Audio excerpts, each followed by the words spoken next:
Hello, this is Todd Lewis of the Praise of Folly podcast. I'm joined again by Brenton Lengel. This is something that we didn't quite get a chance to fully flesh out, but in a recent debate we had, one of the things that I brought up was with socialism and art, and what is socialism. One of the things I've noticed, let me sort of put a context on this. The people that become socialists, say like on YouTube or the internet where you get to see them, a lot of them are what I call the disaffected or misunderstood intellectuals. They are either artists or intellectuals or whatever, and they think that the system as it currently is established isn't giving them full scope. And that in their mind, they see socialism as a system that would be better at giving them full scope to what they want to do. And I mean, I'm not going to argue that the current system isn't constraining and confining in a lot of ways. Obviously, it is. I think what I thought would be the more interesting question is, if that is the case, because really what it sounds like they're complaining about is politics in this decision-making process. There's interests that have a bigger say in the kind of art that gets made or done. And those bigger interests are either A, unaccountable, or B, don't choose to acknowledge the potential that these creators might have. And so they think, well, socialism is better because then we have accountable institutions. We have a way that we can more easily achieve these goals for ourselves as creators. I think that's fairly accurate. Would you agree to that? Yeah, I'd say it's fair. It's a little simplistic, but I won't say that there's definitely not there's definitely an aspect of that in my move towards becoming a socialist and an anarchist. I think there's a couple of things behind why people start identifying as socialists. And to be fair, also, I should add that it's not simply intellectuals and artists who go down that route. I mean, socialism, to a certain extent, if you are going to enter the field of radical politics, you have to have a certain level of education, and that tends to attract people who are, who have been both educated and empowered, but then also disenfranchised by the system. But I would also say that as far as like socialism goes, sorry, I had a little feedback in my microphone here. I mean, I would also say that there's elements of compassion as well that go along with it. It's not just self-interest, but frustrated self-interest and frustrated ambition can definitely point someone in the direction of becoming a political radical. Let me just interject here. I wasn't insinuating that was the only reason, but that's a common one. It's one that I see a lot. Yeah, I'd say it is. I mean, we have a system that doesn't really serve a lot of members of society, especially not intellectuals and artists. Capitalism, I used to, when I worked a day job, I used to do a lot to do with like arts fundraising in the United States. And I used to say to my coworkers and employees very frequently, in fact, this was part of my official training for a while, that we in America do not so much support the arts as actively hate them and try to destroy them in every opportunity. And I think similar things happen with intellectual thought within our country. There's a couple of artists that get selected by the market to have the privilege of essentially selling their art to a certain extent, either as entertainment or, in the case of like fine art, as for lack of a better term, a pump and dump scheme by the richest families in the country, as well as a way to avoid taxation. But like beyond those chosen few golden children of our society, most people who are temperamentally pulled in the direction of arts or intellectual pursuits are heavily discouraged by market forces from pursuing those. And I can tell you from personal experience, it's an incredibly frustrating place to be.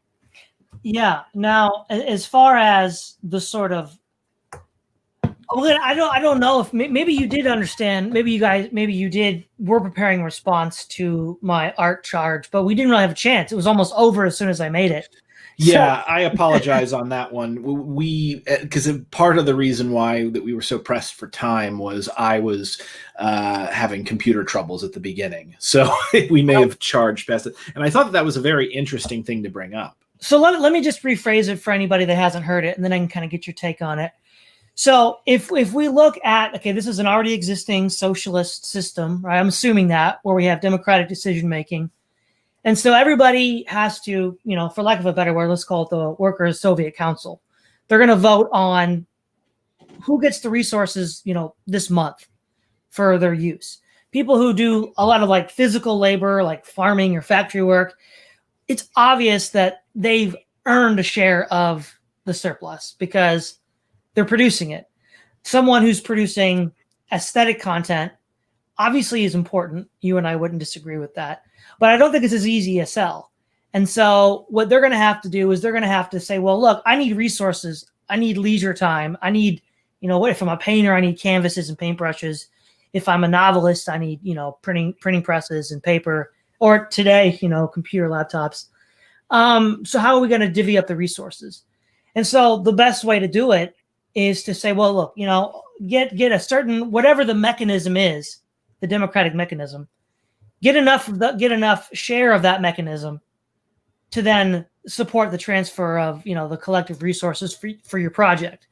But what I see as a potential hazard there is that you have to, as you please more and more interest groups within this democratic decision-making process, you then have to, in some sense, maybe compromise your work is the wrong word, but you have to sort of spread your work thin in the sense that, okay, this group wants this in it, this group wants this in it, this group wants this in it, and then I want to do my thing with it too. And the more of those groups you have to add on, that's where I argue the diseconomy of scale comes in. For each extra cost, each unit goes up in value. So if you have 2 hours to tell one story, I'm listening, by the way. Keep talking. Sorry, I just got an urgent call from my editor, so I just need to send him a message back. But if you have, let's say you want to tell 2, 3, or 4 stories in the same amount of time, and maybe that was part of the deal that you get more, you get the resources you need to tell that story. Well, now you only have half an hour for each story. Or, if you want to treat them all equally, or maybe instead you welch on some of it, which in the long run won't be good. You probably won't get your money next time or your resources next time. But that pressure I could see easily developing and would lead to maybe not the same problem that an artist has today, but it would be a problem where the creativity of the artist would still be constrained by the need to persuade enough of the share of the decision-making process that they would say, okay, yeah, we'll give you resources because you're going to sort of glorify some aspect of our interest group that we like. And let me give you a tangible example. So, for example, I think it was The Gods of Egypt, Gerard Butler played a pharaoh, and there was a lot of people saying, well, it should have been an Indian guy, it should have been an Egyptian guy, it should have been someone else. Well, there's a lot about Gods of Egypt that should have been different. I'm not saying it's a good movie, but I'm saying is that kind of a pressure that we see today, I think we'll also see in a sort of socialist system. Which then, I think we definitely would. The danger I see with that is a kind of nitpicking police, where no socialist work is ever socialist enough because, obviously some things get left out because you got to tell a story. You have a fixed amount of time, fixed amount of resources. And you could see the rise of a nitpicking police, which would also, I think, in conjunction with trying to appeal to different interest groups, would hamper the artist's creativity. I mean, that's definitely a danger. However, as I said in the debate, what I think you may be doing here is projecting realities from a current capitalist society that we have to deal with onto a socialist society. And those realities wouldn't necessarily exist in the same way. So if you're talking about identity politics, and we'll use Gods of Egypt and, Hollywood and the current heavy woke criticism that they've been getting lately. So from an arts perspective, and I understand this very well because I started out as an actor And particularly when it comes down to like minority casting and casting of women and other people, there's a couple of components to it. First off, there's the issue of representation. Communities get very invested in having representation for themselves in our mass media because, I mean, it has been shown in studies that children who are represented on television in various roles and stuff, like they get higher self-esteem the more TV they watch. And children from minorities who are not represented have lower self-esteem the more TV they watch because they don't see themselves meaningfully reflected back at them by our larger culture. It was almost interesting, like one of the few times I've felt this was actually watching Game of Thrones early on because I couldn't find a character to identify with for one of the first times ever. And it took me a little while to get past that. But that's just because it's often so easy for someone with my identity to find something. So there's an aspect of that.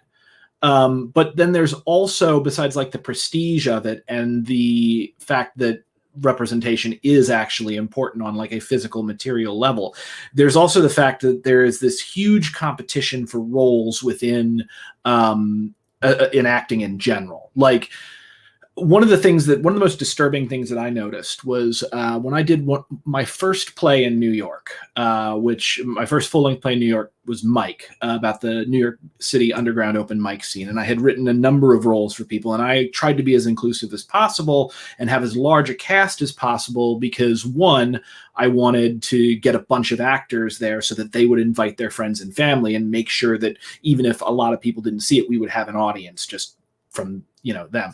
But also, like, I wanted to make sure that people got a chance to act because when I was in college, it was very, very difficult to get cast in anything. I almost didn't graduate on time because no one would cast me in their shows. And it wasn't that I was a bad actor. There were other aspects there. I was an okay actor.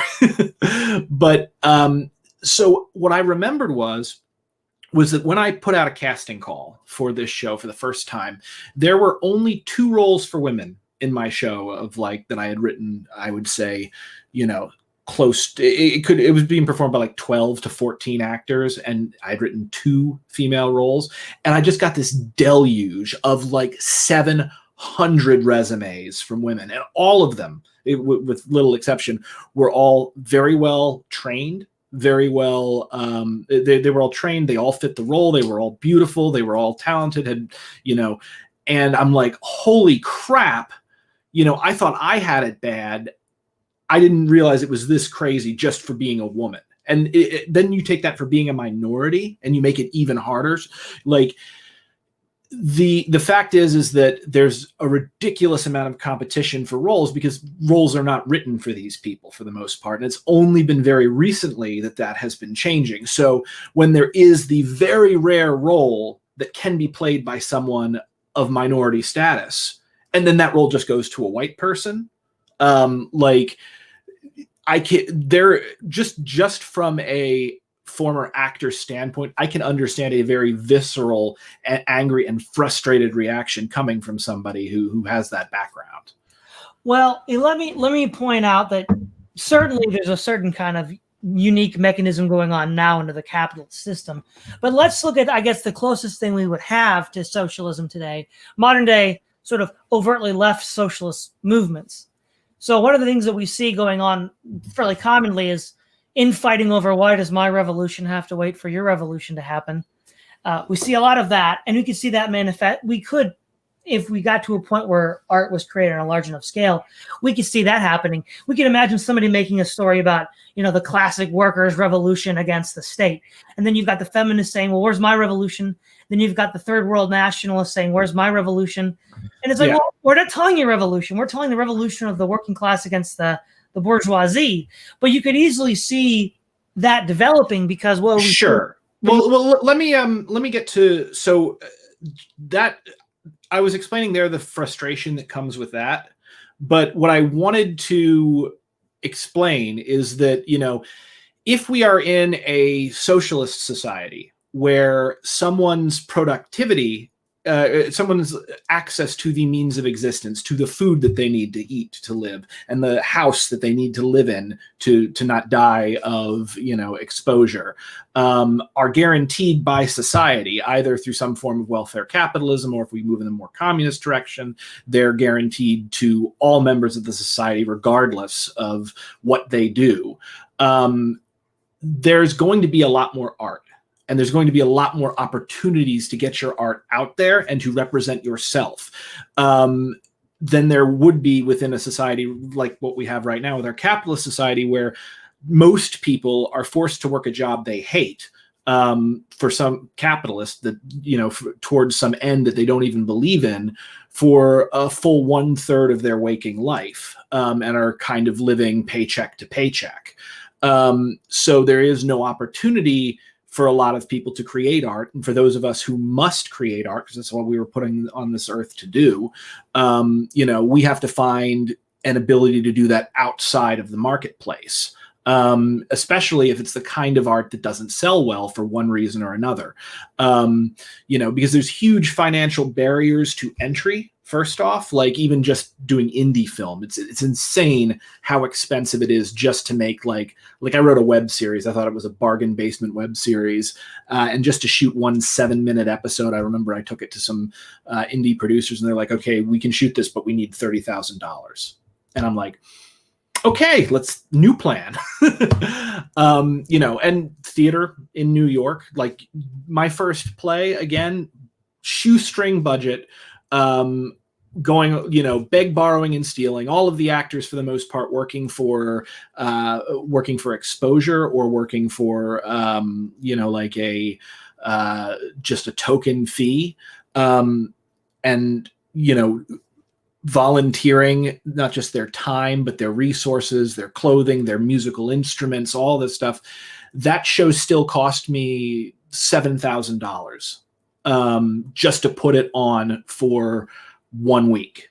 So if with these barriers to entry removed, and when we have, I think that what you're going to see is you're going to see so much more art that more people are getting and feeling represented. And then there's less of a tendency to want to snipe at art that is existing at some of the higher levels. It's still going to happen because, we're artists, we're catty. But there's less of an incentive. If you can go out and put on your own show about your identity and your community and your people and get that out, and people have the ability to go and experience it, that is going to make those communities much more happy than right now, where really there is a total stranglehold on art for the most part, particularly via our institutions, and I mean both like political institutions, NEA grants, that kind of thing, and also like through Hollywood, which is controlled by just a few major companies. And it's so bad, honestly, that you find it's almost impossible for a young artist who wants to act or wants to write or wants to do costume design to even get into that kind of art, unless they have unless they've got a super best friend high up in the system, or they've got a family member who's already famous and, again, high up in the system.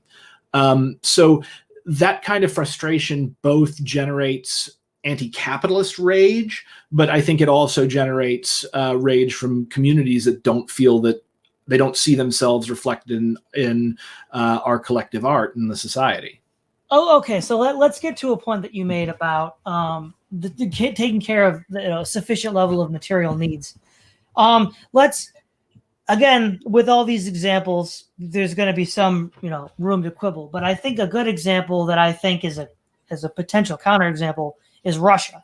Because if you look at Russia in the 19th century under the feudal czarist regime, very few people are going to actually, write that this is great. We want to repeat that system. But yet it generated a galaxy of musicians, composers, dancers, opera singers. It was a total galaxy. Yeah. And then with Bolshevism in Russia, maybe for the first 10, 20 years of Soviet Russia, we had some stuff. We had Battleship Potemkin, the groundbreaking film.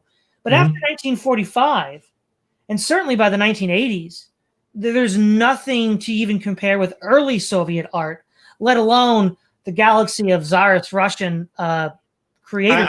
I'm going to point something out. You did make that point, and I'm going to point something out to you. What happened after 1945 that maybe really affected U.S.-Russian relations? There was a lot of things that really affected it. Yeah, but we won World War II. Yeah. And as a result, we had the Cold War setting in. So what I'm going to say is it's very unlikely that even if you had an incredible writer, an incredible Russian writer like Tolstoy, if it's the Cold War, the Americans will never admit that writer is actually good, and our institutions will not publish their works in English. They will not. The only time that you'll see during a period like the Cold War, Russian art begin to be well known within the United States is if the artist in general does something that the United States can use for propaganda. For instance, you've got Russian dancers coming over and defecting to the United States. Suddenly, oh, this guy, best ballerina in the world. Come and check him out. Ballerina, ballet man. Same thing could happen with artists. The same thing honestly happens now with China. There's a major Chinese artist. I forget his name, but he has been featured in a number of American museums, really prominently, huge, very cool, sculpture installations. Is it a coincidence that he is heavily critical of the Chinese government? No, it's not a coincidence at all. And that's a big part of why he's suddenly famous in the United States. Well, I would push back a little bit and say that I think Sergei Eisenstein was always recognized as a great producer with his movie about the Battle of the Ice with the Teutonic Knights, the Battleship Potemkin. We've also had Isaac Babel was a Soviet writer in the early 1920s, and then we also have but 1920s. Remember, that's prior to 1945. But here's the other point, though, right? Let's look at Russia during the time of Tolstoy and Dostoevsky. They're mired in the Great Game with the United Kingdom. And Russia and the United Kingdom are engaged in a sort of Cold War, as it were, over Central Asia.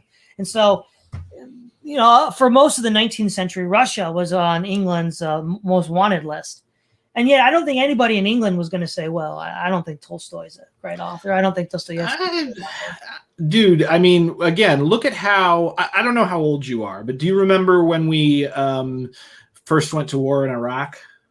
No, I was too young for that. Okay. I remember this very well. And I remember when they for a while, the United States decided to hate everything French just because they didn't want to support us in that, to the point that where they tried to rename like the hamburger, the freedom sandwich, and freedom fries was like a big thing because they wouldn't say French fries. So the nations go through periods where they're extremely petty towards other nations for geopolitical reasons, and it's all political propaganda. Now, that's not a 100% foolproof system. You will always have people who don't agree and don't bend in, and will ignore that and work hard to, be a champion for art from another country. And you'll also have people who disagree with the Cold War or whatever, working to bring that art over here so Americans can see it. But again, you run into this really, really big problem, particularly with McCarthyism, because if you were perceived to have anything at all to do with the Russians or communists during the McCarthy era, your life was ruined. And so, some of my favorite people, playwrights like, not Eugene O'Neill, he was earlier, but like Ilya Kazan. famously named names at the House of Un-American Activities Committee, and Arthur Miller, my favorite writer, refused. And I remember when Arthur Miller was trying to go on tour, his visa, like his passport, was denied by the United States. Like, they tried to make sure that other countries couldn't experience Arthur Miller's art because they disagreed with what he was saying with it. So, well, let me just interject real quick here. I'm not arguing that we should determine what good art is based on what the United States thinks it is. But what I am saying is there are no Soviet Tolstoys. There are no Soviet Dostoevskys. I mean, I'm going to disagree with you on that. But again, it's more, there are none that have woven themselves into the American zeitgeist because that was specifically suppressed during the time. Again, like, the fact that these figures loom very large in your mind and my mind is, one, a testament to their art, but two, it's also a testament to the institutions within our society that chose specifically to elevate them in our minds. In much the same way that one of the main reasons we remember who Shakespeare is, one, brilliant genius, but two, Shakespeare was elevated by England because he was chosen by the crown to justify, like, British imperialism. It's yet another, like, very socio-political thing where a country will put forth their artists as a means of creating popular propaganda around the world. We are allowed to run the world because we gave the world a genius like Shakespeare. What did India ever give the world? And it's not true, but I think this has a very large impact on what figures get remembered and what figures are forgotten or missed entirely. I'm not going to say that doesn't happen, but the reason why I want to make this comparison is because Tolstoy stated under socialism, we would just have all of these geniuses. But if we look at the quote unquote art, as did I, by the way, if we look at the quote unquote art scene of late Tsarist Russia, say from like 1860 to 1913. I just don't see anything in comparison in the Soviet era. Well, I think that's probably a factor of not looking far enough into the Soviet era, but also it may too be a factor of taste. The Soviet era had a very specific aesthetic, and again, a lot of it was political propaganda. You had your Soviet realism, and as I brought up in the debate, the Americans countered the Soviet realism by using the CIA to elevate figures, like Jackson Pollock, and to create, American abstract art the people who did this hated, like, I don't know if the individual CIA agents hated it, but the conservative forces, the people who hated the communists and the Soviets the most, also hated Jackson Pollock. But what they found was that the people in charge realized that Jackson Pollock's art could be used as a kind of counter propaganda to Soviet realism, because Soviet realism is very obviously propagandistic. It's very trying to be realistic. It's also trying to portray people as heroic. And Jackson Pollock's art is a bunch of splatters on the canvas, which then goes into, look how free this art is. Look at this great genius that America created by letting people be free, quote unquote. So, and this actually goes back to something really interesting. Alan Moore, one of my favorite comic book writers, and also an anarchist. Alan Moore has gone on the record as stating that artists are not really entertainers. Artists, writers, painters, poets. These are people who are essentially magicians. In the actual sense of the word, in the sense that when you create something via art, what you're doing is you are creating a change in consciousness in another person by the manipulation of symbols, images, ideas, and sounds, in much the same way that ritualistic magic is seen to work in a lot of our fiction. So, Alan Moore, as he put it, when he turned 40, decided to go completely mad and start telling everybody he was a wizard. But in a sense, he's not wrong about that.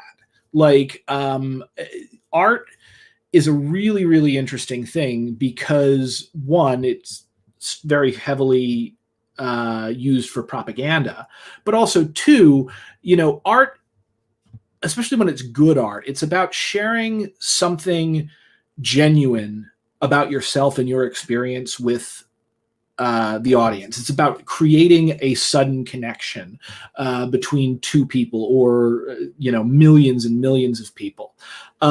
So it's one, under capitalist society, I think that artists have kind of been sold up the river in much the same way of saying, oh, you're just entertainers. Which no, I really don't think we are.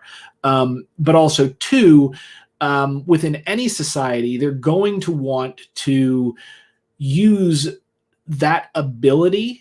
Like the generals and politicos of the world are going to want to capture that ability and use it to their own ends, in much the same way that the Donald Trump campaign was trying to capture Kanye West and somewhat succeeded. You almost think of it as like each civilization has their priests and their magicians, and sort of like a clash of art between, say, Jackson Pollock and the Soviet realists is kind of can be seen as, we're going to get our wizards to do our magic at you, and you're going to get your wizards to do your magic at us, and we'll see what happens in the minds of humanity. Now, that's a very dramatic way to put it. And, I like that. Again, theater.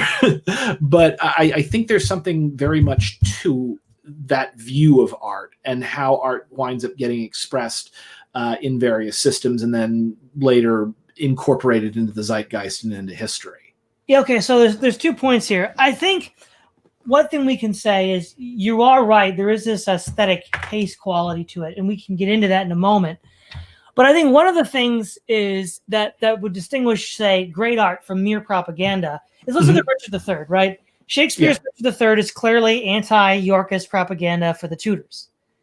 That's obviously what it is. But it's sort of transcended mere propaganda. We can enjoy it completely disconnected from the unique political engagement that Shakespeare was trying to address. And in fact, it doesn't even feel dated. I mean, that's part of the genius of it. I mean, well, that's Shakespeare. He really is as good as everybody says he is. For example, like, there was that Ian McKellen film where Richard III is a fascist. So basically, it's not dated at all, really. And so what I'm saying is that's what Tolstoy and Dostoevsky were able to do. They were able to sort of transcend, in a sense, the limitations of the age and the purpose they were writing for, because we can still find it relevant and speak to us today. Sure. Now again, this is where we get into the partly, I guess, aesthetic. I don't think we've seen that with the Soviets, but which is not to, my point there is which is not to say that it's not there. It's just we haven't seen it. Yeah. So let's put it this way, though. What makes good art, I guess, because I think on one sense there is a level of subjective aesthetic, but in another sense there isn't, because if, for example, if you were to there's that one famous quote where Lenin says he can't listen to the Appassionata suite anymore because he makes him want to stroke people's heads rather than bash them in.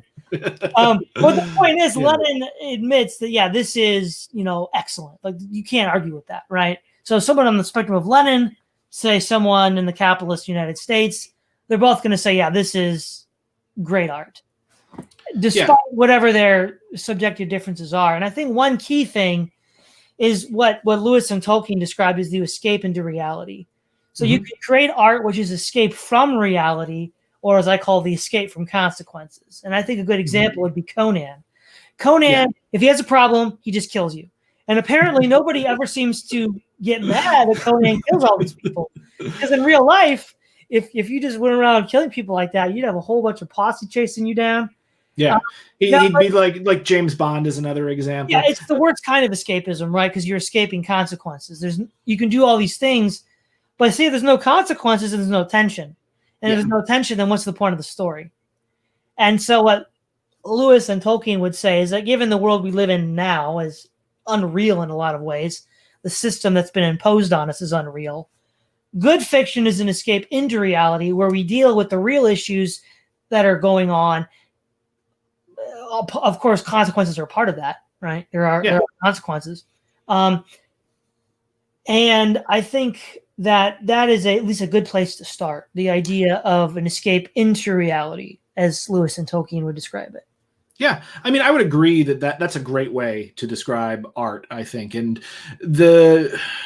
I would say that art, beyond like, because art is intensely subjective, and like, I mean, one of the major reasons we know that Shakespeare actually lived and wrote, and this wasn't written down elsewhere, is we have like one of the main surviving primary sources on Shakespeare is a bad review that was written. It was this guy basically going like, hey, here's this Shakespeare asshole, and he thinks he can write plays as good as all of these much more upper class writers. What a rube. This work is garbage. Like, literally, like, that's what it's saying in like 17th century terminology. It's throwing a lot of shade. And so good art is not necessarily art that everyone will respond to, but I think when you respond to art, when you're touched by something, I'm wearing a shirt from one of my favorite bands, the Crew Shadows, and Rogue actually says, the lead singer, he says in one of his lyrics is like, "There's a fragment of me in the words I'm giving. A doorway is opened if you listen too long." So art, I think good art is art that can build that kind of connection between two disparate individuals that can transcend personal, cultural, and even temporal boundaries. And the more it's able to do that, I would say the better and more powerful it is, the stronger your spell, if I'm to use that. There's also like art, you pointed out Conan, which is a power fantasy essentially, and there's some true stuff in Conan, but I think it's not so much about the Conan story. The truth of Conan is presented in the fantasy that Conan embodies, is something that a lot of men in our current world sort of feel, in much the same way that if you watch Sin City, like Marv has this whole bit about, like, one of the characters is talking about Marv, the Mickey Rourke character, and it says that he had the rotten luck to be born in the wrong century. And it very much strikes me that that's a true thing, because a lot of guys, if given the chance to live life as Conan, would love to do it, and that's one of the reasons why it's so popular. Now, obviously, the reality of Conan is impossible. And there was never a time when there was a Conan. Like, I don't think even in the era that it depicts that things weren't like that. Well, we put it this way. In the Iliad, which has a similar amount of violence, everybody gets checked up pretty bad. Yeah. Nobody walks away clean like Conan walks away. Even if you win, you have your scars you take home with you. Yeah. Even if you're invincible, like, even if you're not Hector. Achilles, thank you. Yeah. Even if you're invincible like Achilles, you die. Like, so yeah, I would say the Iliad is probably superior to Conan the Barbarian. But I think one of the points is, again, this is deviating from the aesthetic a little bit. The idea that I would agree that certain level of physical needs need to be met to be able to produce art. If you have to worry about mundane things like a paycheck, because if you're working for like some rich aristocrat, he just says, I'll write you a blank check whenever you want. Well, that's great. You Shakespeare and write all your plays. Don't have to worry about it. So if that's taken off the table, then you can focus.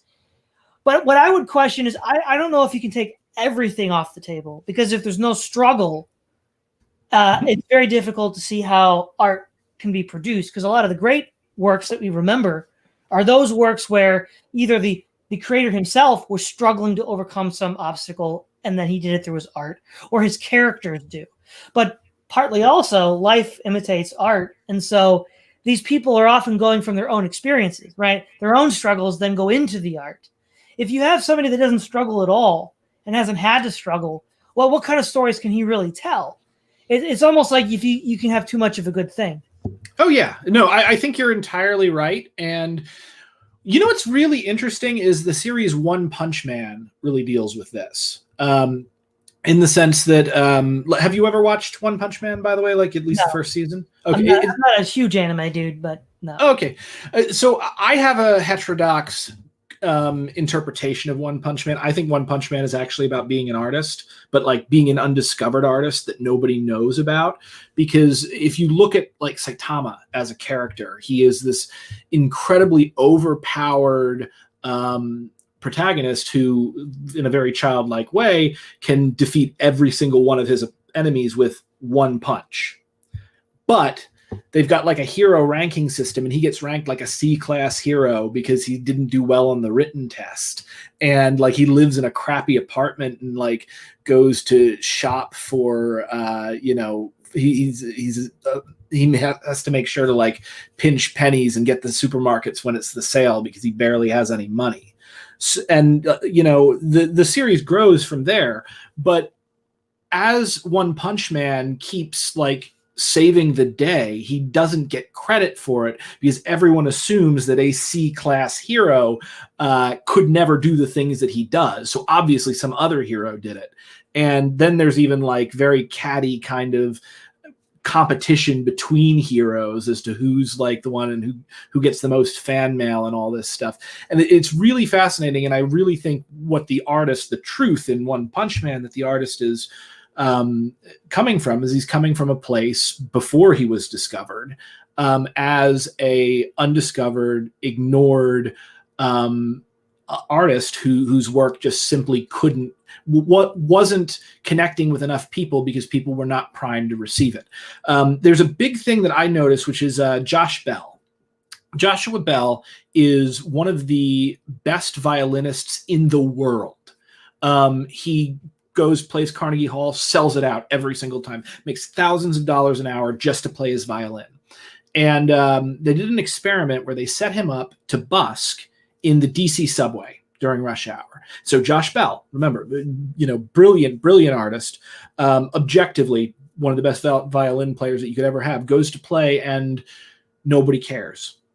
Nobody listens. The longest anyone listened to him was like 2.5 minutes. And the person who was listening to him was a toddler who was then pulled away by their mother on the way. He made maybe $12, $13 in change from the people going by. And so one of the things that about art and artistic appreciation that proved was that people may not recognize the presence of objectively good, great art if they are not already psychologically primed to realize that they're hearing it. And similarly, if they are psychologically primed that what they're going to experience is suddenly great art, even if you give them garbage, a lot of them will convince themselves that it is great art. Like, I don't know if you know about this, but literally every, with almost no exception, every Broadway production of every play ever that is ever on Broadway gets a standing ovation every night.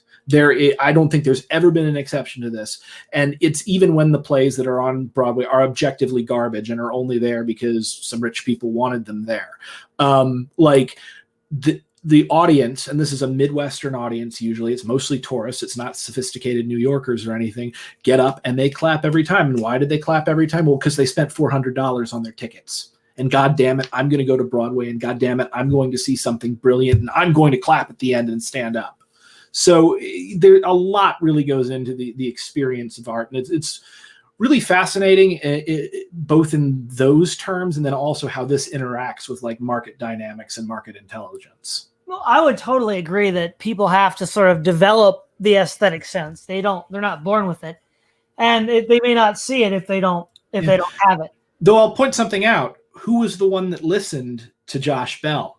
It was a 2-year-old. It was a 2-year-old. Who hadn't been conditioned by society to ignore beautiful things. Well, and the thing is, though, that this also then gets into the question is it, I mean, obviously the current iteration of capitalism is having these incentives. But if we look at America in the 19th century, at least in certain arts, like literature, think like Moby Dick with Herman Melville, of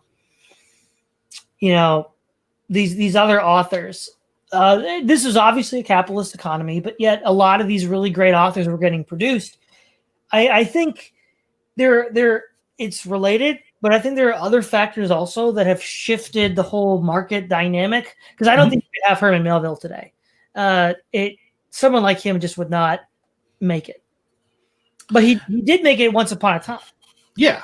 Well, I would also say you can't ever have an artist of a previous era within a new era. Like great artists are as much a product of their circumstances as they are a product of individual genius. A great example also would be The Princess Bride.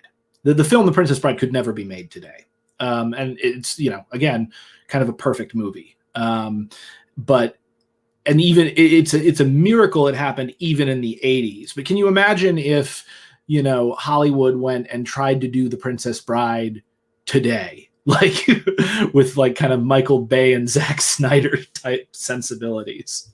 Yeah, it wouldn't work. It wouldn't. But so the I was going to double back on. It was no, we already covered resources. Oh no, there's one other thing too about resources. So I don't know this. I don't play these kinds of video games. My brother does. So Steam, the client Steam, owns Valve, and Valve is behind a lot of the really popular games. One of them was Portal back in I think 2007. Basically, what happens right now is what he told me is that Steam is subsidizing Valve basically from the sale of all of its other content, which is basically saying like, look, okay, all this other stuff you don't have to worry about. We're going to subsidize you to go make stuff. Yeah.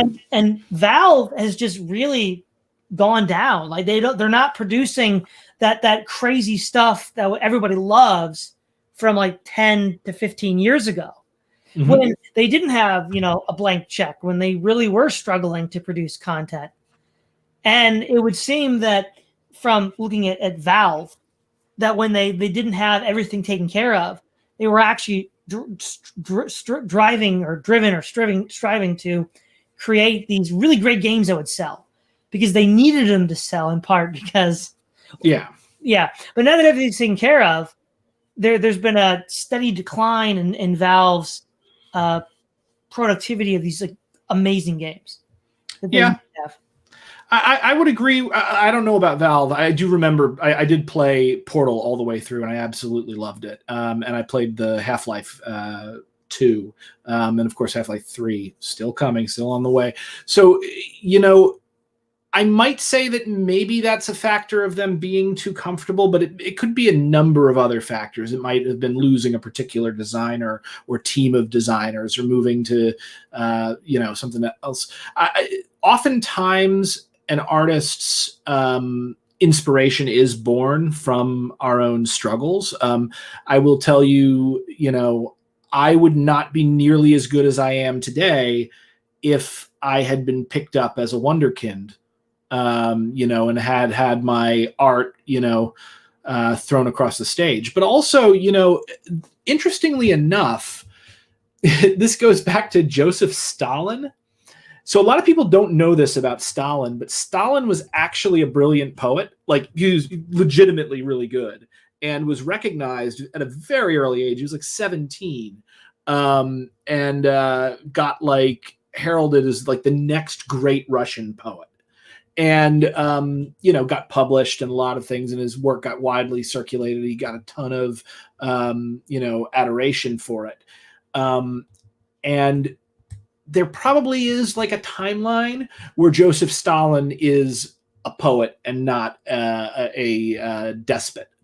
But because I think partially because he got that much adoration that fast at a very, very young age, he abandoned poetry and instead went after, being a political radical. And there were a lot of factors that led to that happening, from his upbringing to a particular school, like divinity school he was sent to become a priest that had a reputation for creating atheists and dictators. A lot of Stalin's paranoid sensibilities when it came to like surveilling and playing mind games at the people underneath him actually came from this one priest called Black Spot, because he had a big black mole on his head, who like tortured Joseph Stalin and eventually got him thrown out of the seminary. So like, again, I think that if things are too easy for an artist, there is a chance that their work will stagnate or won't speak to people.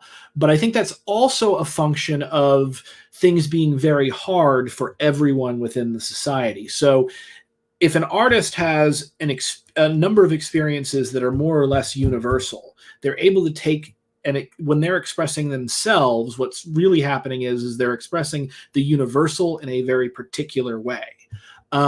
So if things get really easy for artists, but don't get easy for the rest of the population, yeah, you've got a real danger of stagnation there. However, if things get easier for artists and get easier for the rest of the population at the same time, I think what you're going to find is there's great art that relates to the struggle and the experience of being in a civilization where things have gotten easier for one way or another.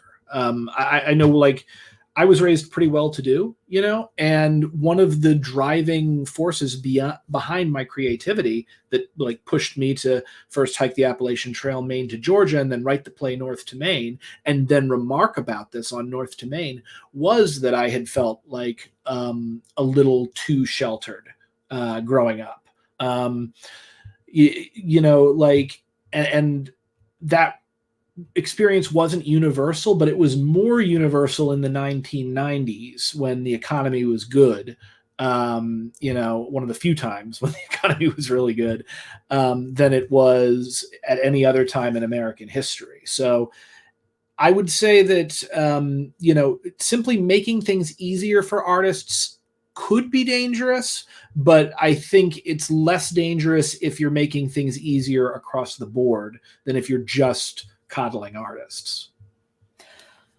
Well, I'm trying to figure out how that would work, because if it's easier for everybody, then the sort of struggles in either the artist's life or in his observation of other people, they won't be able to be translated into the work because it's not there to be translated. I mean, if somebody just wakes up and has an easy life all the way through, I don't know how you can tell a story with that. I guess you could, but yeah. Well, what I mean is, I don't think it's actually possible for a human to have an easy life all the way through, no matter what your circumstances are. Now, this is very Buddhist of me, but the fact is that stress is relative, and in much the same way that like our psychology does not allow us to ever be fully sated when it comes to experience, or when you start getting paid $75,000 a year, you have the same problems that you had when you had $50,000 a year, or you may not have exactly the same problems, but suddenly you have different problems. And then when you go from $75,000 a year to $150,000 a year, you find that things don't actually change that much for you psychologically. And this is because stress is relative. And honestly, people living in war zones, don't necessarily experience much more elevated levels of stress than people not living in war zones. Or sometimes they actually experience higher feelings of fulfillment. A big thing was in London during the Blitz. They were really worried that they would have this outbreak of like mental health issues because they were getting bombed every night, and the Nazis were flying over and everything. And what they found was that the British population overall was happier during the Blitz than they had been before the war had really happened, because suddenly things mattered, and there was purpose to life, and it was exciting and interesting, despite the fact that it was also really, really incredibly difficult. So I don't know. I think, again, this is part of human psychology, and the fact that we naturally adapt to our surroundings, that you get to a point where you'll always torture yourself to a certain extent, no matter how comfortable your life is. and you'll always want more, no matter how much you have. It's part of why the Buddhists say samsara is nirvana, that there's no actual change in your external environment. The change is in the way that you interact with it. Yeah, well, we're about at the end. Thanks for coming on, Brenton. Is there anything you want to end with before we wrap this up? Yeah, well, it's been great to talk to you, Todd. It's been a while since we streamed, and I really enjoyed our debate, and I really enjoyed talking to you here. We got to go into some really fun depth. The main thing that I'd just say to the audience, being that we spent this whole time talking about art, my comic series Snow White Zombie Apocalypse is we are on issue 3 is about to go to print. I've still got pre-orders up, and I can put the link into the chat if anybody wants to grab something. There's a bunch of cool swag and stuff. It doesn't look like I can put it into the regular chat, so Todd, maybe you can add it.